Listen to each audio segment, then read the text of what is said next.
नमस्कार, आप देख रहे हैं न्यूज इंडिया। मैं हूं आपके साथ रवीश। महर्षि दयानंद सरस्वती की 200वीं जयंती है। प्रधानमंत्री नरेंद्र मोदी पहुंचे हैं समारोह में। सीधे आपको वहां लिए चलते हैं।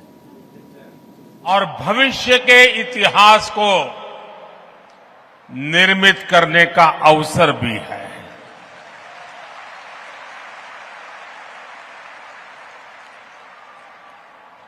ये पूरे विश्व के लिए, मानवता के भविष्य के लिए प्रेरणा का पल है। स्वामी दयानंद जी और उनका आदर्श था कृण्वन्तो विश्वमार्यम,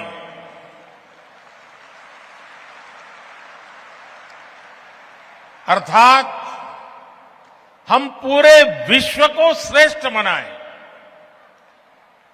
हम पूरे विश्व में श्रेष्ठ विचारों का, मानवीय आदर्शों का संचार करें। इसलिए 21वीं सदी में आज जब विश्व अनेक विवादों में फंसा है, हिंसा और अस्थिरता में घिरा हुआ है, तब महर्षि दयानंद सरस्वती जी का दिखाया मार्ग करोड़ों लोगों में आशा का संचार करता है।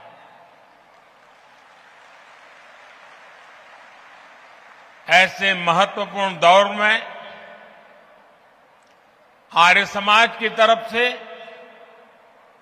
महर्षि दयानंद जी की 200वीं जन्म जयंती का ये पावन कार्यक्रम 2 साल चलने वाला है। और मुझे खुशी है कि भारत सरकार ने भी इस महोत्सव को मनाने का निर्णय किया है।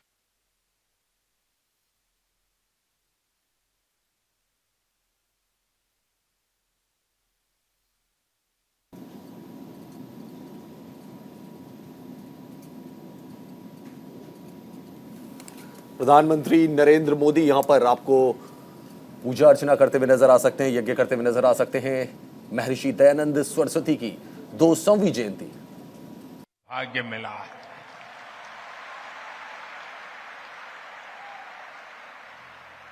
अभी आचार्य जी बता रहे थे, ये मेरा सौभाग्य है कि जिस पवित्र धरती पर महर्षि दयानंद सरस्वती जी ने जन्म लिया, उस धरती पर मुझे भी जन्म लेने का सौभाग्य मिला।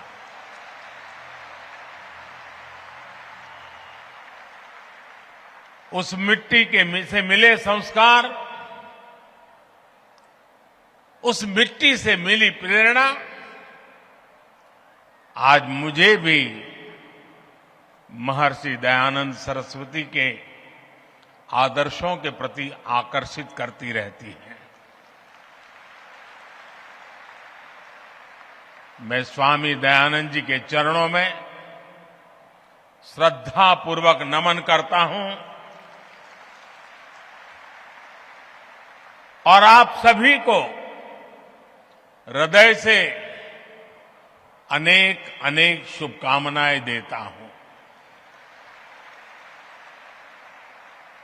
साथियों, जब महर्षि दयानंद जी का जन्म हुआ था, तब देश सदियों की गुलामी से कमजोर पड़कर अपनी आभा, अपना तेज, अपना आत्मविश्वास सब कुछ खोता चला जा रहा था। प्रतिपल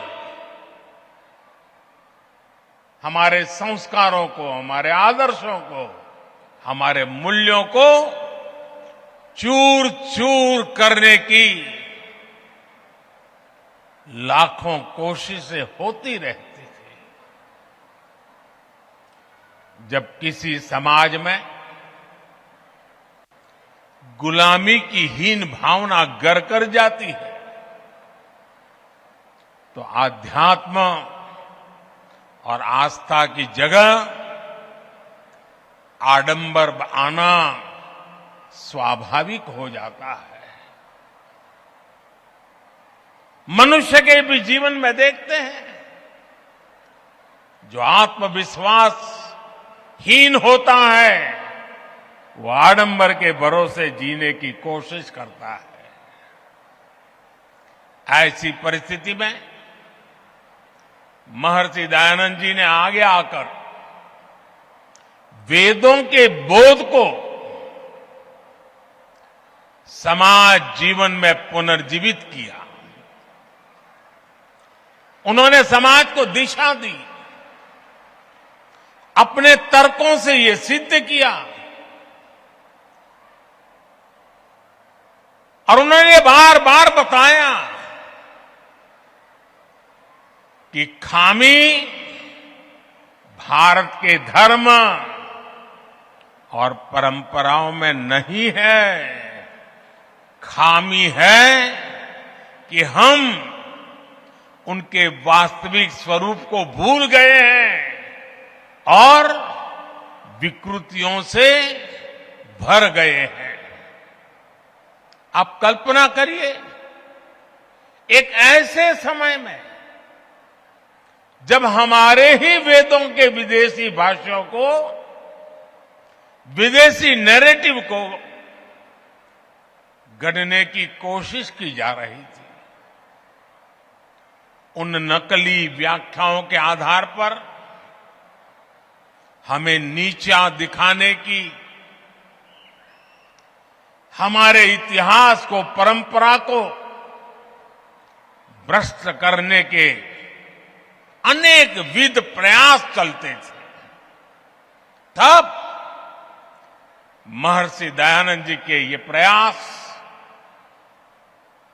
एक बहुत बड़ी संजीवनी के रूप में, एक जड़ी बूटी के रूप में समाज में एक नई प्राण शक्ति बनकर के आ गए।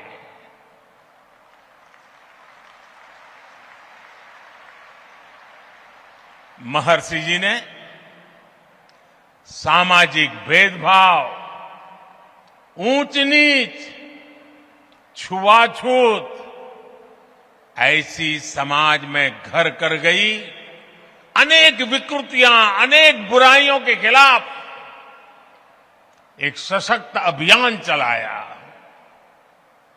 आप कल्पना कीजिए, आज भी समाज की किसी बुराई की तरफ कुछ कहना है, अगर मैं भी कभी कहता हूं कि भाई कर्तव्य पथ पर चलना ही होगा, तो कुछ लोग मुझे डांटते हैं कि आप कर्तव्य की बात करते हो, अधिकार की बात नहीं करते हो। अगर 21वीं सदी में मेरा यह हाल है तो 150 पौने 200 साल पहले महर्षि जी को समाज को रास्ता दिखाने में कितनी दिक्कतें आई होगी।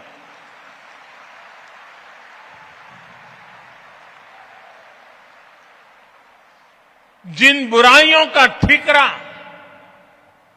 धर्म के ऊपर फोड़ा जाता था, स्वामी जी ने उन्हें धर्म के ही प्रकाश से दूर किया।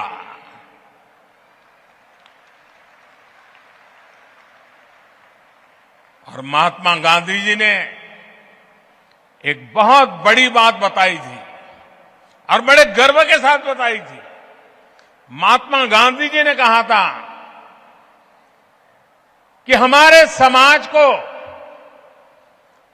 स्वामी दयानंद जी की बहुत सारी देन है, लेकिन उनमें अस्पृश्यता के विरुद्ध घोषणा सबसे बड़ी देन है। महिलाओं को लेकर भी समाज में जो रूढ़ियां पनप गई थी, महर्षि दयानंद जी उनके खिलाफ भी एक तार्किक और प्रभावी आवाज बनकर के उभरे। महर्षि जी ने महिलाओं के खिलाफ भेदभाव का खंडन किया, महिला शिक्षा का अभियान शुरू किया और ये बातें 150 पौने 200 साल पहले की है।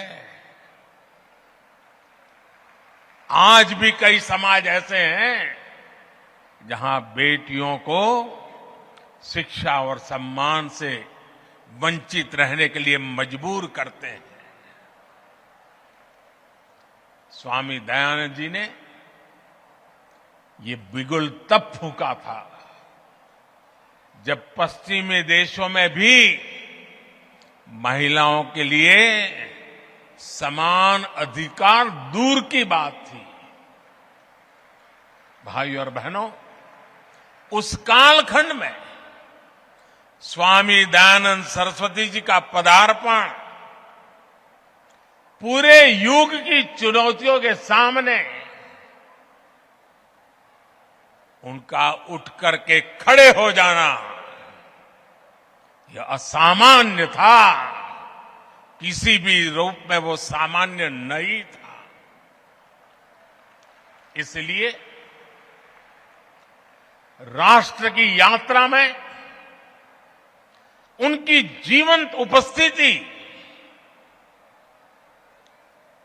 आर्य समाज के 150 साल होते हो, महर्षि जी के 200 साल होते हो, और इतना बड़ा जनसागर सिर्फ यहां नहीं दुनिया भर में आज इस समारोह में जुड़ा हुआ है। इससे बड़ा जीवन की ऊंचाई क्या हो सकती है?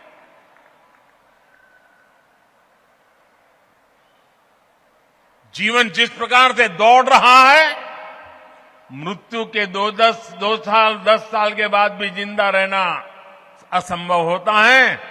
200 साल के बावजूद भी आज महर्षि जी हमारे बीच में हैं।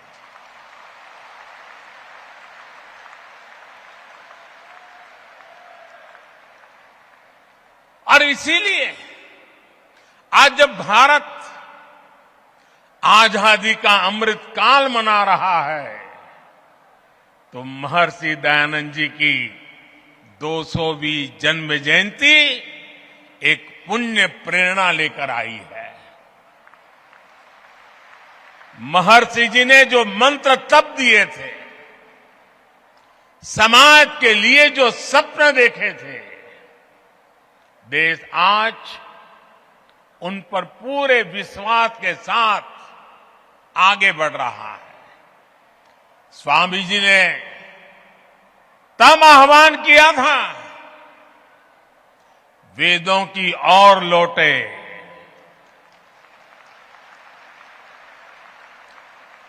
आज देश अत्यंत स्वाभिमान के साथ अपनी विरासत पर गर्व का आह्वान कर रहा है। आज देश पूरे आत्मविश्वास के साथ कह रहा है कि हम देश में आधुनिकता लाने के साथ ही अपनी परंपराओं को भी समृद्ध करेंगे।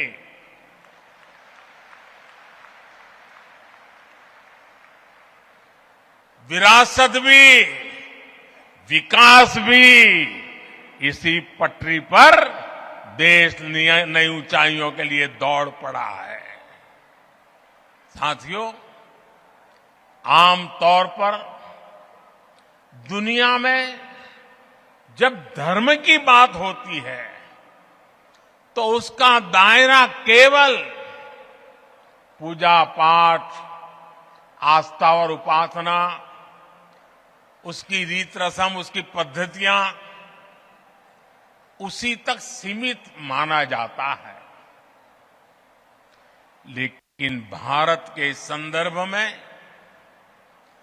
धर्म के अर्थ और निहितार्थ एकदम अलग है। वेदों ने धर्म को एक संपूर्ण जीवन पद्धति के रूप में परिभाषित किया है। हमारे यहां धर्म का पहला अर्थ कर्तव्य समझा जाता है। पितृधर्म, मातृधर्म, पुत्र धर्म, देश धर्म, काल धर्म, ये हमारी कल्पना है। इसलिए प्रधानमंत्री नरेंद्र मोदी का संबोधन आपने सुना। महर्षि ने वेदों के बोध को दिशा दी। दयानंद सरस्वती को पीएम का नमन। 200वीं जन्म जयंती है महर्षि दयानंद सरस्वती की।